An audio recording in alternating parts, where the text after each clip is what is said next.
రైట్గా ఇది తెలంగాణ ప్రజలను అవమానించడమే. రాష్ట్రపతి అపాయింట్మెంట్ ను మోడీ అమిత్ షాలే అడ్డుకున్నారు. ఇక చూడరు ఇదే వాళ్ళు ఎందుకు అడ్డుకుంటారు? ఇంకో ఇదే కథ. ఇతర రాష్ట్రాల ముస్లిం రిజర్వేషన్లు ఇచ్చి ఆ పేరుతో తెలంగాణ బిల్లును అడ్డుకున్నారు. ఆ పార్టీ ధోరణికి ప్రజలు బుద్ధి చెప్తారు. సీఎం రేవంత్ రెడ్డి మండిపాటు. కేసీఆర్ బందీగానే ఉన్నారు, జైలు అవసరం లేదని వ్యాఖ్య. బీసీ రిజర్వేషన్ల కోసం పోరాడుతున్న తమకు రాష్ట్రపతి అపాయింట్మెంట్ రాకుండా ప్రధాని మోడీ, హోంమంత్రి అమిత్ షాలు అడ్డుకున్నారని సీఎం రేవంత్ రెడ్డి ఆరోపించారు. ఇది తెలంగాణ ప్రజలను అవమానించడమేనన్నారు. ఇగో ఇది అయిపోయింది కదా. ఇగో ఏది రాష్ట్రపతి అపాయింట్మెంట్ రాకుండా మోడీ అమిత్ షా అడ్డుకున్నారని చెప్తున్నారు కదా. ఎప్పుడూ అయిపో భాయ్ సాబ్, నువ్వు చేయబట్టే ఆ మాత్రం లొల్లి నడుస్తున్నావు. నువ్వు నిజంగా చెప్తా ఉన్నా కదా. తీన్మార్ మల్లన్న కనుక రాజీ పడి ఉంటే వీళ్ళు రెండో కథం చేద్దరు. అసలు ఈ మాటలే రాకపోతుండే, చర్చ అనేది జరగకపోతుండే, ఏ పార్టీ మాట్లాడకపోతుండే. అయిపోయింది. ముఖ్యమంత్రి రేవంత్ రెడ్డి బీసీల ద్రోహిగా ప్రజలందరూ భావిస్తూ ఉన్నారు. ఇక ఇంకో పోల్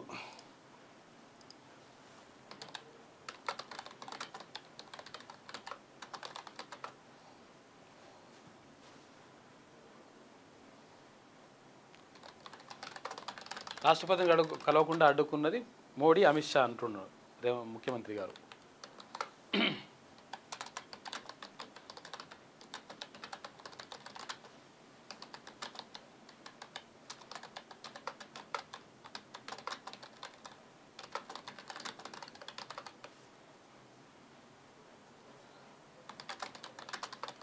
సురేష్ నాయక్ అంటున్నావు, నువ్వు ఏ బట్టి ఆ మాత్రం డొల్లి నడుస్తుంది, లేకపోతే ఎప్పుడో లోకల్ బాడీ ఎలక్షన్స్ అయిపోతున్నట్టు. వాస్తవమే అది.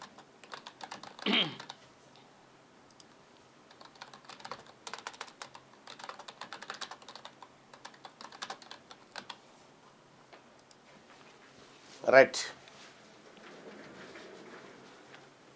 ప్రెస్ మీట్ గురించి చెప్తా. ఆ ప్రెస్ మీట్ను పేపర్లలో కవర్ కాకుండా ఈయన ప్రెస్ మీట్ పెట్టిండు. రాష్ట్రపతిని కలవకుండా అడ్డుకున్నది మోడీ, అమిత్ షాలే. రేవంత్ రెడ్డి వ్యాఖ్యలో నిజముందా? రేవంత్ రెడ్డి అబద్ధం చెప్తున్నాడు అనుకునే వాళ్ళు ఇక్కడ, రేవంత్ రెడ్డి చెప్పింది నిజమే అనుకునే వాళ్ళు ఇక్కడ. మీ అభిప్రాయాన్ని పోల్ రూపంలో జస్ట్ ఒక బటన్ క్లిక్ చేయడం ద్వారా మీ వస్తుంది. అన్న బీసీ పార్టీ ఎప్పుడు అన్నట్టు బీసీ పార్టీ రెడీగా ఉంది బాయ్ సాబ్, డోంట్ వరీ.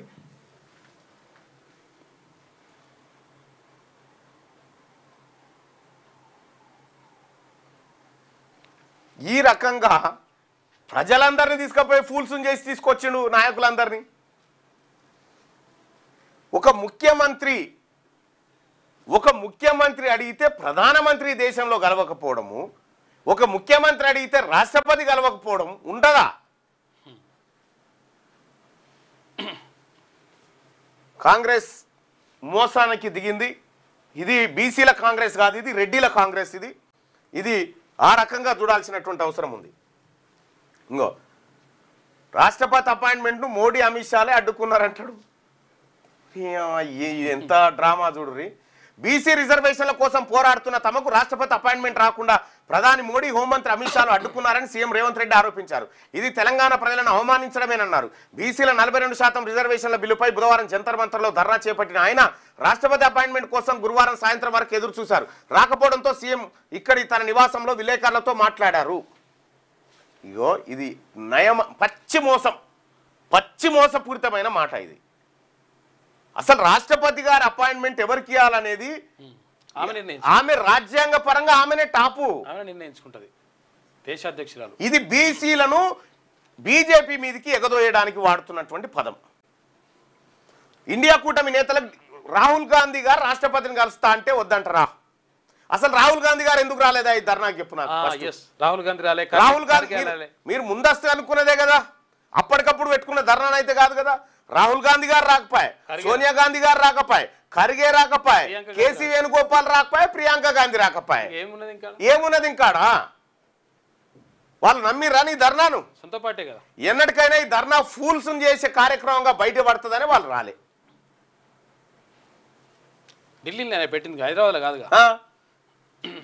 సరే, రాహుల్ గాంధీ గారు జార్ఖండ్లో ఉన్నాడు, మరి ఖర్గే ఏడున్నాడు, కేసీ వేణుగోపాల్ ఏడున్నాడు, ప్రియాంక గాంధీ ఏడున్నది, సోనియా గాంధీ గారు ఏడున్నారు? వీళ్ళు ఎందుకు రాలే నీ కార్యక్రమానికి? ఒక్కరు కూడా అదరు కదా.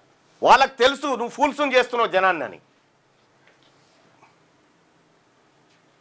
రైట్. ఇక భాజపా ఈసీ భారీ మోసం, కుమ్మక్క ఎన్నికల్లో ఓట్ల చోరీకి పాల్పడ్డాయి. దీనికి మహాదేవపుర ఓటర్ల జాబితా నిదర్శనం. రాహుల్ సంచలన ఆరోపణలు. నేడు బెంగళూరులో నిరసన ప్రదర్శనకు నిర్ణయం చేసిరట. ఇక ప్రత్యామ్నాయాలపై సర్కార్ దృష్టి. ఎట్టి పరిస్థితుల్లో పంచాయతీ ఎన్నికలు నిర్వహించాలని కాంగ్రెస్ యోచన. ఎట్టి పరిస్థితులు వస్తారట. 42% మీది ఎగబెట్టి కూడా వస్తా ఉన్నామని చెప్తా ఉన్నారు. మీరు ఏం చేసుకుంటారా బీసీ వాళ్ళారా, మేము వస్తున్నా చూడరా, ఇంకా మా పెత్తనం నడుస్తుందని వస్తా ఉన్నారు అన్నట్టుగా. ఇక స్థానిక సంస్థల ఎన్నికల్లో బీసీలకు 42% రిజర్వేషన్లు కల్పిస్తూ చేసిన బిల్లుకు రాష్ట్రపతి ఆమోదం లభించే అవకాశాలు లేకపోవడంతో ప్రత్యామ్నాయాలపై రాష్ట్ర ప్రభుత్వం దృష్టి సారించినట్టు తెలిసింది. ఢిల్లీలో ధర్నా చేసినా ఆశించిన ఫలితం రాకపోవడం, రాష్ట్రపతి అపాయింట్మెంట్ దక్కకపోవడం, మరోవైపు హైకోర్టు ఆదేశాల మేరకు సెప్టెంబర్ ఆఖరులోగా ఎన్నికలు నిర్వహించాల్సి ఉండడంతో తన ముందున్న మార్గాలను ప్రభుత్వం పరిశీలిస్తున్నట్టు తెలిసింది.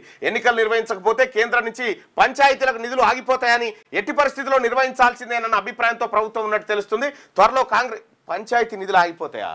బీసీల జీవితాలు ఆగిపోయినా పర్వాలేదు, పంచాయతీ నిధులు ఆగిపోతాయా? ఆగిపోయిన ఫీజు రియంబర్స్మెంట్ బకాయిలు 6,000 ఆడబడి ఇస్తే ఫస్ట్ అవి వారేయడం. మహారాష్ట్రలో 3 ఏళ్ళు 5 ఏళ్ళు ఆపిరు.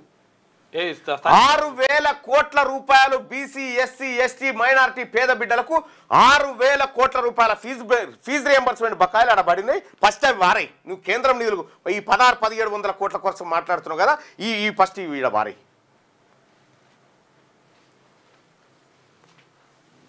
త్వరలో కాంగ్రెస్ రాజకీయ సలహా కమిటీ సమావేశం నిర్వహించి స్థానిక సంస్థల ఎన్నికలపై చర్చించి ఓ జీవో ద్వారా రిజర్వేషన్లు కల్పిస్తే ఎట్లుంటుందని చర్చ చేస్తున్నాడు. మీరు రండిగా, మీరు తేలిపోయారు. ముఖ్యమంత్రి రేవంత్ రెడ్డి గారు కడరుడు గట్టిన బీసీ ద్రోహిగా మారిపోయిండు.